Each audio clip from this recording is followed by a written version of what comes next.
Coming up on this episode, the latest on a few big-name players around the NBA and how their futures could have huge implications on the Warriors, plus how Golden State could take advantage of a couple of interesting trade opportunities over the coming weeks and months.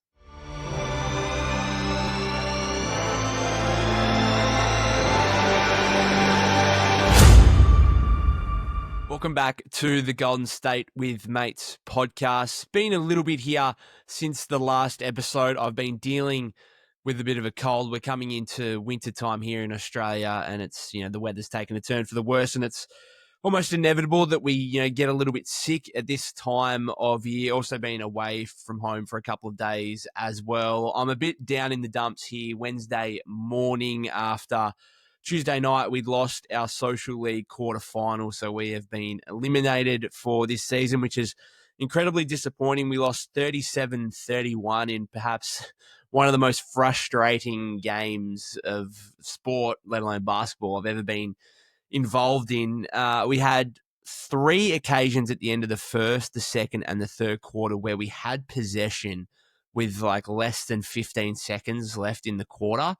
And all three times, the first time we turned the ball over, and then twice we took shots with like 10 seconds left on the shot clock, and they would go up the other end and get a bucket basically at the buzzer. They scored 7 points, had a 2 at the end of the first quarter, a 3 at the end of the second quarter, and a 2 at the end of the third quarter, all in situations where we could have just held the ball and taken the last shot. Instead, we left time on the shot clock. And as I said to the boys, like, the basketball gods will come back to haunt you in that scenario. The basketball gods will say to you, okay, you're going to not play the game in the right way, make a needless mistake like that, and not take the final shot of a quarter. Well, I'm going to come back and bite you in the backside and let the other team basically get a couple of scores there at the end of each quarter. And basically that was probably 7 free points they got, and we lost by 6. So that's the game right there. And it's incredibly frustrating. Like, we're not good, we're not skilled, we're not that talented. We're a bunch of blokes who just run around on a Tuesday night, but I'm incredibly competitive. I damn sure want to win, and to needlessly make those mistakes. Like, as I said, we're not good. I can live with missing shots all the time. That's fine. But man, I was so frustrated. And I was on the bench at the end of the third quarter, and when I saw one of my teammates just pull up for like a mid-range jump shot with 10 seconds on the shot clock, and then they got a buzzer-beating 2 out of it, I was just like, oh, man. And me personally, I think I top scored for the team. I think I had 10 points or so, but I just wasn't aggressive enough at all. Because looking back at it, I don't think I actually missed a shot for the game. I think I was 4 of 4 from the field and 2 of 2 from the free throw line, and I didn't miss a shot, but I only took 4 shots. So looking back at it, probably could have been more aggressive there in trying to help the boys over the line, but it is what it is. It's Social League basketball. I was pretty pissed off last night, just the manner in which we lost, but it is what it is. Anyway, no one really cares about my basketball. Let's get on to the NBA. Obviously, the NBA Finals still ongoing at the moment, tied at 1-1 ahead of Game 3 back in Indiana tomorrow. Obviously, my pre-series prediction of 4-1 went out the window a little bit after the Pacers had that stunning, shocking Game 1 comeback. Unbelievable and fantastic to see, no doubt. But I still think the Thunder certainly have a pretty heavy advantage in this series, and I'd expect them to probably win still in 5 or 6, but the more it can be extended, the better it is for me as a neutral fan, and I'd love for it to go 7. So fingers crossed that can be the case, and we can get another Game 7, which would be the first one in the finals since, of course, 2016, which we won't talk about. Just to start off here, I wanted to get through some names who aren't necessarily going to be coming to the Warriors this offseason, or a very slim chance of coming to the Warriors this offseason, but whose futures will certainly have implications for Golden State and plenty of other teams around the league. So let's start with Giannis Antetokounmpo, because the Warriors and Warrior fans have long had the dream of pairing Giannis with Stephen Curry, and that dream has become a little bit more of a reality, or a potential reality, in the last month. It's basically a month since we had that blockbuster report from ESPN's Shams Charania on Giannis being open-minded to exploring whether his best fit may be still with Milwaukee or elsewhere. And of course, speculation has run rife basically ever since the Bucks were eliminated from the first round of the playoffs for a third straight year against the Pacers, obviously. We had most recent reports today from Brian Windhorst, ESPN's Brian Windhorst on Get Up earlier, and it tends to follow the growing sentiment, I think, around the league and different reports we've heard over recent days. So Windhorst said, right now there is no Giannis Antetokounmpo trade market. There is no Giannis Antetokounmpo trade discussions. He has not asked for it. The Bucks are not looking to trade him. So that just puts a huge dent, I suppose, in Golden State and others' hopes of acquiring Giannis this offseason. I don't think it's the most terrible thing from a Warriors standpoint, because if we look at it and think, well, even if Giannis did request a trade, what are the chances of the Warriors actually trading for him? I would say it's certainly less than 50%. It's certainly still unlikely. I would say it's probably, I don't know where you want to put it, but maybe 10% chance, even if Giannis requested a trade. Now, if Giannis requested a trade and said, I want to go to the Warriors, then yeah, sure, suddenly that's maybe up to 50, over 50%, right? But if he just says he wants out of Milwaukee, names a list of, 6 or 7 teams, 3 or 4 teams even if the Warriors were one of those teams, there's still other teams out there, the Spurs most likely, although we'll talk about them more in a second, who, the Rockets, who could offer up more in a trade package to be able to get Giannis. So it's still very unlikely that the Warriors could get their hands on Giannis, even if he does become officially available and request a trade. So really, if you're looking at that, what's the second best outcome for Golden State? Well, it's actually Giannis staying in Milwaukee. Like, that is flat out. If the Warriors are not going to get Giannis themselves, and the absolute best result is for him to stay in Milwaukee in what is a pretty pessimistic situation given what they've done in terms of 3 straight first-round playoff exits, but probably more so with Damian Lillard's torn Achilles. And I think it's Dame's torn Achilles that was perhaps the biggest factor in me and others thinking that, Giannis could actually and will actually request a trade this offseason. And let's be honest, that could still happen, right? Like, all this reporting, maybe there's a chance Giannis is just waiting for the finals to play out, waiting for the season to officially finish before requesting a trade, and then the focus can kind of fully be on that rather than taking away from the NBA finals as such. So maybe there's still a chance of that happening. But the growing sentiment here is that Giannis will stay in Milwaukee.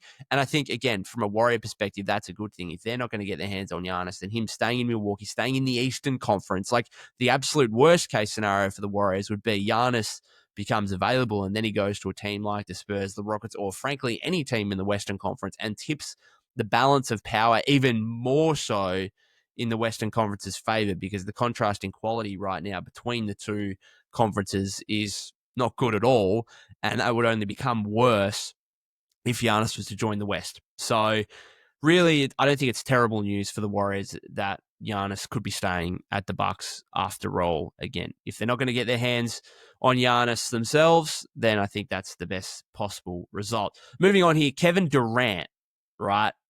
He's a player that we are probably going to see traded in the next few weeks, or at least at some point in this offseason. It seems like a fait accompli that his career at the Phoenix Suns is officially going to be over.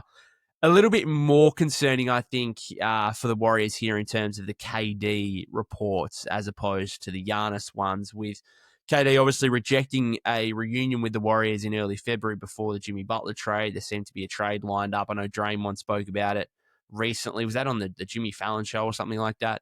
Where Joe Lacob told Draymond that, I think KD's coming back kind of thing. And then that fell over because KD didn't want to be traded anywhere really mid-season. And then obviously the Warriors turned their attention to Jimmy Butler. But looks like KD's going to be traded this offseason. And again, not great news, I don't think, for the Warriors. So most recently on the Zach Lowe show, Zach mentioned that the LA Clippers could get involved in the KD sweepstakes or the KD market. And then previously as well, Bill Simmons says he wouldn't be surprised if a Spurs deal was already done, and mentioned how, the Spurs might go after KD rather than Giannis just because it's going to cost a whole lot less. They can keep hold of, obviously, Victor Wembanyama, but obviously they're also going to have De'Aaron Fox. They'll be able to keep the number 2 overall pick and likely take Dylan Harper. They'll be able to keep Rookie of the Year Stephon Castle. And I just think from a Warrior standpoint, this Spurs business and them seemingly being aggressive, whether it's KD, Giannis, or someone else,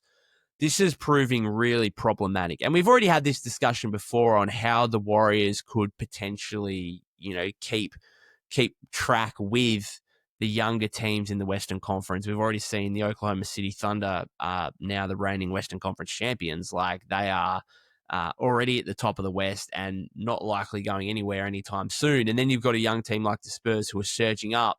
And for a Warrior team who's trying to remain in championship contention, I just wonder how they can possibly do that. Like, if the Spurs pull off a deal to get KD, and they've all of a sudden got KD, Wemby, Fox, and they've got Castle and the number 2 overall pick, and they're going to be able to still put some pretty decent rotation pieces around that, how can the Warriors possibly compete? Like, legitimately, I'm not trying to be too pessimistic here, but I don't see how the Warriors could keep in front of the Spurs next season. Like, I just think Wemby's that good. I still think KD is that good. Fox is obviously a huge pickup and just a great third guy. Now, I suppose the question marks is, well, is Fox that effective if he's your third offensive option? But I think the beauty in Wemby and KD is that those guys can be really effective off the ball as catch and shoot guys as well. So maybe Fox, as the lead point guard, still has the ball in his hands a lot. Maybe there's question marks there in the backcourt with Castle and Harper as well. Like, they're still going to have some question marks, but they are going to be supremely talented, supremely sized. They're going to have everything covered on both ends of the floor. And you just wonder, like, I continually look at this Golden State team and think there are still so many flaws here with the roster that I just don't see how you could possibly remain ahead of the Spurs in the race next season, let alone jumping above the Thunder, let alone competing with a young team like the Rockets, who you'd expect will take another step and could be another young team that are aggressive this offseason. Then you've got teams that are similar to the Warriors that will still be trying to, contend next season. You've got, the Lakers, obviously. They're probably going to be better once they acclimatize Luka a little bit more and actually get a legit starting center for him and LeBron. Like, you're going to have the Mavericks, obviously, are going to be, they've got the Kyrie injury, but you'd expect them to be better still next season, particularly if they can get a kind of replacement for Kyrie. Now they're bringing in the number 1 overall pick in Cooper Flag. Like, the West is just an absolute bloodbath, and the Spurs are a team that are well set up for the future, but still have enough in asset-wise and in their current team to go out and make a splash for a guy like Kevin Durant and really accelerate their timeline and be legitimate contenders next season. And I just wonder how the Warriors could possibly handle that. Like, a Wemby, KD, Fox, Castle, Harper, whatever. Like, that's scary. That's scary not only for the future with Wemby, obviously, and the other young guys, but for the now and for potentially next season. And there was part of me that thought the Spurs might actually already make the jump into kind of the play-in tournament this season. And they could have done that if, given how the Mavericks and the Suns and other teams and the Kings fell off after the All-Star break. Like, if Wemby didn't have his health issue and remained healthy over the remainder of the season, the Spurs could have easily jumped up into that 9 or 10 spot, I think. So that was a little bit surprising, I guess, not after the Wemby injury, but I could have actually foreseen them jumping up into playoff contention or around that mark this season, let alone next season with more growth out of their young players. And if they go and make a big move for KD or whatnot, how do the Warriors contend with that? I just, you look at the Jimmy Butler trade, had huge impact on Golden State. It was fantastic. The Warriors were so much better over the second half of the season. I still think the Warriors can be a playoff team next season, but in terms of like legit trying to win a title, can the Warriors actually make a move? Can the Warriors actually do something to be able to compete in the Western Conference at the high end next season? Stopping short of a Giannis trade that we just spoke about, which is highly unlikely, or some other really shocking move, I don't particularly see it. And I'm going to be, waiting to see what happens in the offseason, but I'm already looking at this stuff in terms of other teams. I'm just like, man, I don't know how a veteran team, and the Warriors aren't the only ones. Like, the Warriors aren't the only ones that are going to struggle. The Lakers are probably in the same boat. The Clippers, if they don't get KD, are probably in a similar boat. Like, even a team like Memphis, who are still a young team, but it's like, do they really have enough I don't know. Like, there's just so much between the Spurs, the Thunder, and the Rockets. They're three young teams who are already, two of them have already risen, and one's certainly on the rise and could be better than the other two. I'm not saying the Spurs are going to be better than the Thunder necessarily in the next 3 to 4 years, but they're they're going to be around the mark. They're going to be around the mark, and that timeline again is going to be accelerated if they get their hands on Kevin Durant. In terms of the Clippers, I think the Clippers would be less scary with KD than what the Spurs would be, right? Because they'd be more of a veteran team. There'd be more aging, obviously, and you'd think, oh, they might have some injury issues. But still, like having Harden, Kawhi, KD would be a fabulous trio on paper and would be pretty dangerous, you'd imagine, and you'd think would be an upgrade on what they have this season, although you could argue that the Suns would have preferred to kind of have KD, Booker, and have two stars and then fill out the roster around that rather than trying to acquire a third star in Bradley Beal. And maybe if the Clippers do get KD, it doesn't work out in a way they believe and that they think that in the end they would have been better staying with Norm Powell, Bogdanovic, Derek Jones Jr., all these guys that Lowe mentioned as potential guys in a trade. He also mentioned that Zubac could be a sticking point in a trade between the Suns and the Clippers. Obviously, he's coming off a career year, over 16 points, 12 rebounds a game, developed into one of the best starting centers in the entire league, and Warrior fans know all about that. He burnt the Warriors on a few occasions. Golden State have plenty of issues with the Clippers already. They've lost the last 7 matchups between the two teams, including obviously that final regular season game that the Warriors lost in overtime and forced them into the play-in tournament. So there's enough issues with the Clippers already, let alone, KD coming to the Clippers. And again, I think if you're the Warriors and you're not expressing too much interest in trying to get KD back again and get a reunion attempt happening again, then I think the best case scenario would be him, again, going to the Eastern Conference. Now, I'm not sure who that necessarily is at this stage. Maybe the Knicks get involved if the Suns had any interest in Karl Anthony Towns. I don't know. But again, trying to balance out the power between the West and the East is probably a big factor here. And again, if you're the Warriors, you want superstars, you want the star players to be pushed east, I think, as much as possible here, because we know the West is going to be an absolute bloodbath next season. In comparison, the East, with the Celtics uncertainty right now, Jason Tatum's injury, there's just not too many powerhouses in the East. You've got the Pacers, who are a very good team, don't get me wrong, but they've slid up from the 4th seed to making the Eastern Conference Finals in pretty comfortable fashion. Like, they took out the Bucks and Cavs rather easily, and then the Knicks was a challenging series, but they got it done in 6, and so the East doesn't look great right now. Just another thing quickly, I find it a bit ironic, a bit of sarcastic laughter here, that the Jazz seem to be making Lauri Markkanen available. At least Bill Simmons said on his most recent podcast that Lauri isn't not available, which is an interesting way to put it. I just look back at last offseason and I really wonder, like, did the Jazz really have any interest in trading Lauri Markkanen, or was it all for show, really, now? Like, there was obviously plenty of speculation and reporting over the Warriors and potentially getting Lauri Markkanen and their discussions with the Utah Jazz, but I think the price was that high that was never really a realistic option in the end. And they obviously ended up renegotiating and extending his contract, which he's now going to start a 4-year, $195.9 million contract. And I just find it funny, like, the Spurs missed their opportunity. Like, they could have got a huge, huge haul for Lauri Markkanen last offseason, whether that be from Golden State or another team. And now they're entering a situation 12 months later where they didn't have a great season, but they had a terrible season, and then that wasn't paid off in the draft lottery because they're only picking now 5th overall rather than potentially getting their hands on Cooper Flagg. So they're still in a precarious, uncertain situation, and they may have to move Lauri this offseason, and that might be in their best interest. But again, they're going to get far less value for multiple reasons. First of all, that 4-year, $195.9 million contract looks far less valuable, far less team-friendly than the $18 million deal he was scheduled to make initially this season. And then obviously they renegotiated that and got him up to like 42. But clearly in a trade last season, like, that $18 million deal was hugely valuable to Golden State and other prospective teams. So that's a huge, like, do you even look at that and think, I want to be paying Lauri Markkanen nearly $50 million a year for the next 4 years? Like, he's very, very good. And I was a huge advocate for trading for him last offseason. I thought he was a perfect fit for Golden State. But on $50 million a year, do I love it?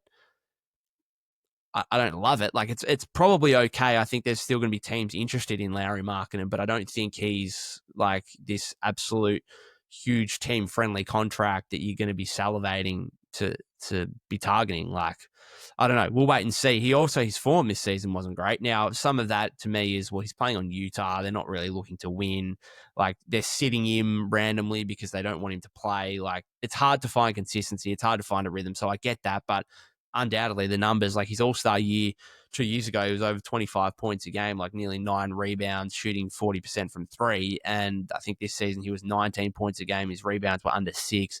He was like 35% from three-point range. So the numbers have gone down, which again, combined with the huge increase in contract, means like I don't even know what the Jazz like would be able to get. They might be able to get a couple of first round picks or a nice young player, but they're not going to get all the picks and all the players, all young players like they could. Sorry, I had to stop because I went into a coughing fit, but they're not going to be on the Jazz. They're not going to be able to get, a bunch of young players and a bunch of future picks for Lauri Markkanen in a way that they could have potentially gotten last offseason.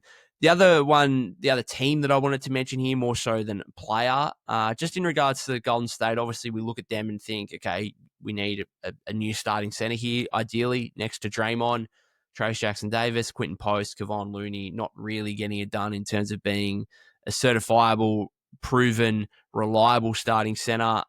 Obviously, ideally, that would be a stretch big to kind of pair with Draymond in the front court.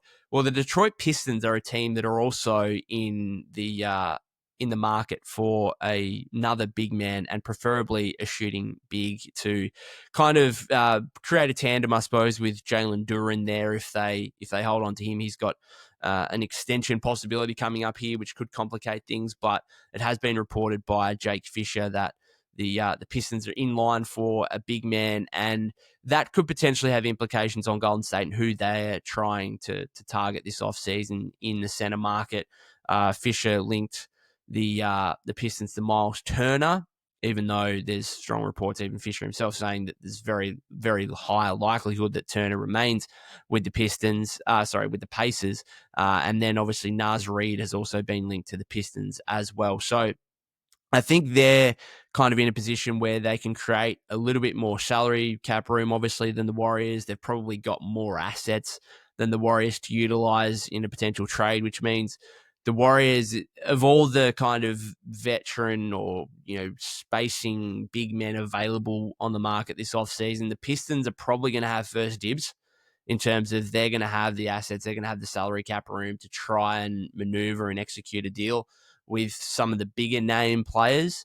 And that could obviously impact the Warriors and potentially mean they get a lesser, smaller name or a less proven player or an older guy who might be on the downside of his career kind of thing. So that's going to be interesting to watch to me. Just look at the Pistons are a team that could, with their aspirations for a big man, potentially have implications on what the Warriors do in trying to get a big man as well. So just be on the lookout for the Pistons, I think. And of course the Lakers as well. The Lakers are the other team that obviously went the entire second half of the season without a starting big man, essentially, or without a good one. Jackson Hayes, I suppose, was their starting center, and then by playoff time, they basically were going smaller and really had no one. So they're going to be a team that's clearly in the market for a big man as well. So just watch what the Lakers and the Pistons do in regard to that and how that could potentially have flow-on effects to Golden State. Talking about a potential big man, potential stretch five for the Warriors, Brook Lopez, it was reported that by Matt Moore of Action Sports Network on the weekend that Brook Lopez is basically as good as gone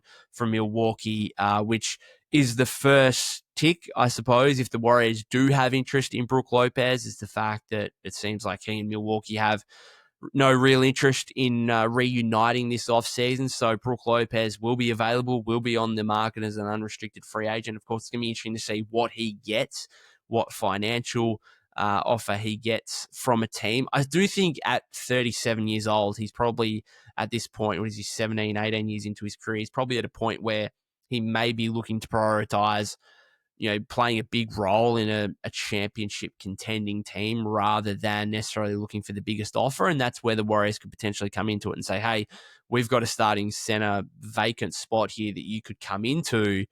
And we're still obviously with Steph, with Jimmy, with Draymond, we're still obviously trying to compete for a championship. We're trying to get, as far and deep into the playoffs as we can. So that would, to me, Brook Lopez is still a player I have a little bit of interest in. Is it absolutely perfect? No, but you're not going to get a perfect player on a contract less than $10 million unless he's on a rookie deal or whatever.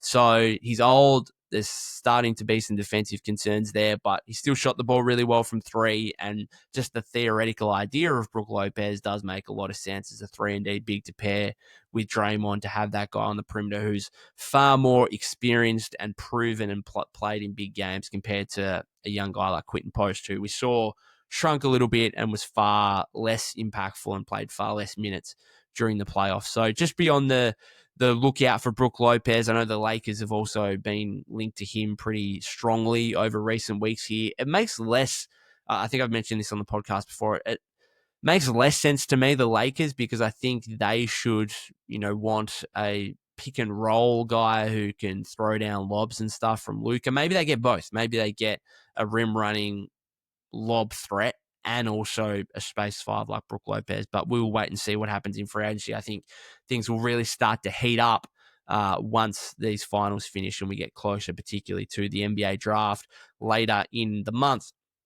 Just a couple of things that I wanted to, before we finish up here, a couple of different trade opportunities I wanted to mention in regard to the Warriors and what they could potentially do this offseason. So we know what's happened with Jonathan Kuminga, right? We know what's still going to take place here over the coming weeks in terms of whether the Warriors and JK reunite on a new contract, even though it might not be the greatest desire for either team to do that. It might just be what they have to do. And we know what they've been through in terms of obviously being extension eligible going into this season, and JK reportedly turning down a 5-year, $150 million deal, which clearly looks like a mistake at the moment. But it's really interesting, those kind of conversations and the uncertainty around JK for the entirety of this season kind of thing, and how the Warriors could potentially look at some third year going to fourth year players this offseason in terms of potential trade scenarios. And what I mean by that is trying to capitalize on a couple of opportunities here where teams might be having conversations with players, agents, reps, and trying to work out potential extension deals. And then if extensions don't materialize, whether those teams could therefore look at potentially moving those players this offseason. And if you're a team like Golden State, who don't necessarily have too much flexibility financially to go out and get like a $20 to $30 million player, right? Particularly if they keep Kuminga, well, then is your next opportunity trying to get one of these guys who don't get an extension done? And obviously it's probably going to be helpful if they don't bring back Kuminga in that scenario. So if the Warriors do a sign and trade for Kuminga or something like that, then maybe that may elevate their chances of getting one of these guys going to their fourth years, with the idea of, okay, we'll have them for a year under a rookie contract. And then if things go well, then we can extend them as restricted free agents next offseason, because the Warriors won't have any of those players, right? They don't have a guy, I suppose. Patrick Baldwin Jr. would be, if he was still on the Warriors, he'd be going to his fourth year and extension eligible. So I'm just looking at a couple of these guys, again, that are going to be extension eligible this offseason, who I think would be perfect Warrior players. And if things went awry at their current teams and there wasn't quite an agreement on extensions or whatever else, whether they could kind of pry them out of their current teams. The first one I've mentioned before is Jabari Smith Jr. I just think an ideal kind of small ball five for the Warriors. Again, he's not a starting center by any means, but I think in a closing lineup, you could kind of have him and Draymond at the 4-5 scenario, spaces the floor for you. I've also mentioned, I think there's some upside there that has kind of been hidden behind all the young talent that is currently in Houston, and Jalen Green and Alperen Şengün mainly. So I wonder if you brought Jabari Smith Jr. in, whether he would have a little bit more potential than what we're currently seeing with the Rockets. And again, he'd be in a scenario where you could bring him in on a cheap contract, which on a rookie deal, which obviously means you're not having to lose anyone of significance salary wise to make that happen. Now, draft pick wise, absolutely. But you can make that happen, see how it goes for a year, and then potentially sign him as a restricted free agent and hold on to him long term. The other player I wanted to mention as well is Keegan Murray. So he's obviously finished his third season with the Kings, has stagnated a little bit. Like his best year might have been his rookie year, at least it has been as from an efficiency standpoint, shooting the ball. I think he was over 40% from three in his rookie year, and it's kind of gone downhill since then. But I still really like him as a player, and we talk about the Warriors kind of needing guys with size and shooting in the front court, and Keegan Murray is that. What is he, like 6'7", 6'8", kind of big body, not necessarily known as a great defender, but I think has potential on that end of the floor, as does Jabari Smith Jr. Like Jabari Smith Jr., probably more of a defensive presence than Keegan Murray, but Keegan Murray probably the more proven, better three-point shooter at this point as well. And we know, like, the Kings could be doing anything. Like, I'm not sure the Kings are going to be in a situation where they want to help the Warriors by any means, but there's so much uncertainty there, and mainly with like DeRozan, Levine, Sabonis, that maybe Keegan Murray is a guy they can try and bring out of Sacramento and put him in a spot next to Steph and Jimmy where he'd get a bunch of wide open looks and potentially play in a better system that would fit his skill set more. Just like think of him as a kind of another version of Clay, I suppose, but more at the 3-4 position. So Keegan Murray and Jabari Smith Jr. are guys to me that, again, if there's some uncertainty in regard to their future, in regard to extensions with their current teams, the Warriors should be looking at those kind of players who are currently on rookie deals, who therefore you're not going to have to send out a huge salary to bring one of those guys back. And again, who you could get a look at for a year and then sign them in restricted free agency next offseason. I know there's already been a colleague of mine at Fanside, Jack Simone. He's already done a kind of Keegan Murray trade proposal where it's a Kuminga sign and trade. Like, let me know, like, if you had the opportunity to flip Kuminga for Keegan Murray, would you? That's like, that to me straight up is such a fascinating proposal, because I think on the surface, I still think like, Kuminga's supremely talented, and I think his upside is, like, we saw it in the playoffs. What Jonathan Kuminga did in the final 4 games against the Minnesota Timberwolves, Keegan Murray couldn't do. You couldn't give the ball to Keegan Murray and say, go and give me 25 a game. Like, you couldn't do that. Kuminga, you can, and therefore his potential is far higher than Keegan Murray's. But for where the Warriors are at right now, do they need a Keegan Murray type player more than they need a Kuminga type? Yeah, probably. Like a guy that's going to take advantage of, Steph and Jimmy's playmaking and shot creation, a guy that can sit in the corner for you, can come off screens, knock down threes. Like, that's probably a better fit. And so from both sides, could the Kings have interest in that? Maybe. Again, if they're kind of going to some kind of rebuild mode and think, all right, let's get a guy who we think has real higher end potential, for a guy who is kind of limited, like he's going to be probably a very, very solid 3-and-D guy for the rest of his career, but has he got all-star level upside? Maybe not. I don't know. It's really interesting. Let me know. Jonathan Kuminga for Keegan Murray. Would you do it from a Warriors standpoint? Or if there's any Kings fans in the chat, in the YouTube comments, let me know as well. The last thing I wanted to point to here as the draft comes up, I just wanted to flag this a little bit, which is ironic because Cooper Flagg's going number 1. But Jake Fisher reported the other day there's been lots of chatter league-wide actually about the majority of picks from numbers 20 to 30 being available for trade in this draft. So the Warriors are currently going to go to the draft with the 41st overall pick. Would it shock me? Would it shock me if the Warriors ended up trading up into a pick in the mid to late 20s at the end of the first round? I don't think so. Now, how that would happen,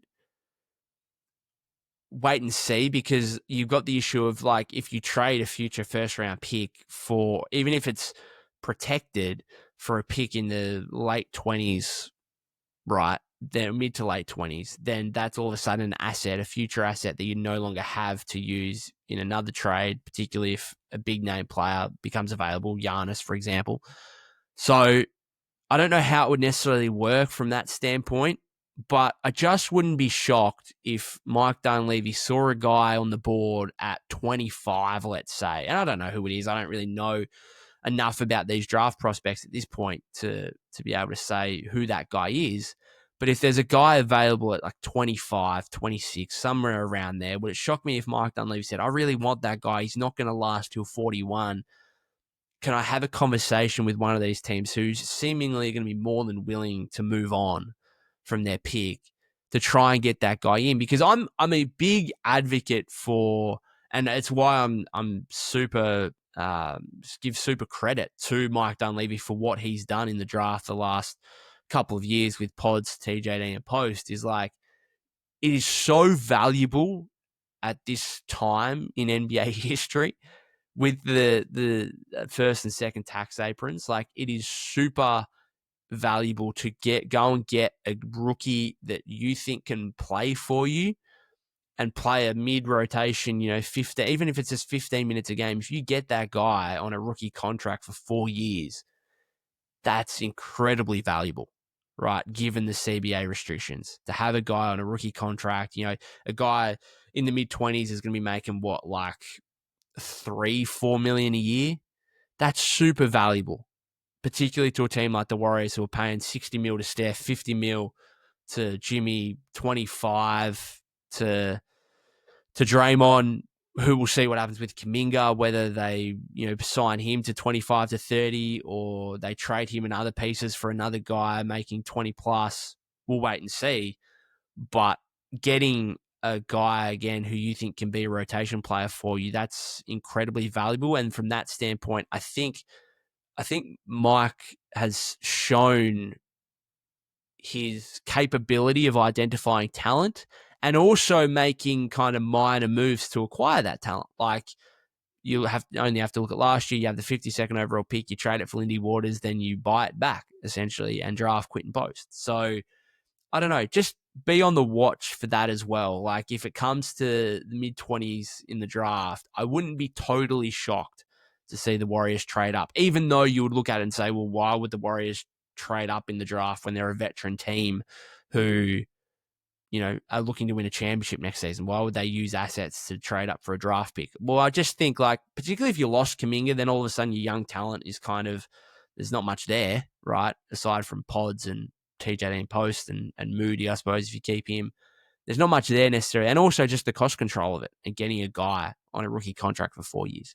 Anyway, guys, I'm going to finish it up there. Thank you very much for tuning in. I apologize for my cold and whether or not that's made it a little bit unlistenable, but I apologize. Hopefully I'm on the mend now, not really recovering or anything, doing too much. I'm still trying to keep active and going out for a run or playing basketball last night or whatever else. But if you haven't subscribed to the YouTube channel already, that'd be greatly appreciated. You can follow me at POC252. That's POK252 on X/Twitter. Looking forward to Game 3 of the NBA Finals tomorrow. Let me know your predictions in the comments on YouTube as well. I'll be back later in the week for another episode, no doubt about that, particularly if there's any big news to do with the Warriors or, as you heard earlier in this episode, any big news around the league that could have implications on Golden State. Thanks again, guys.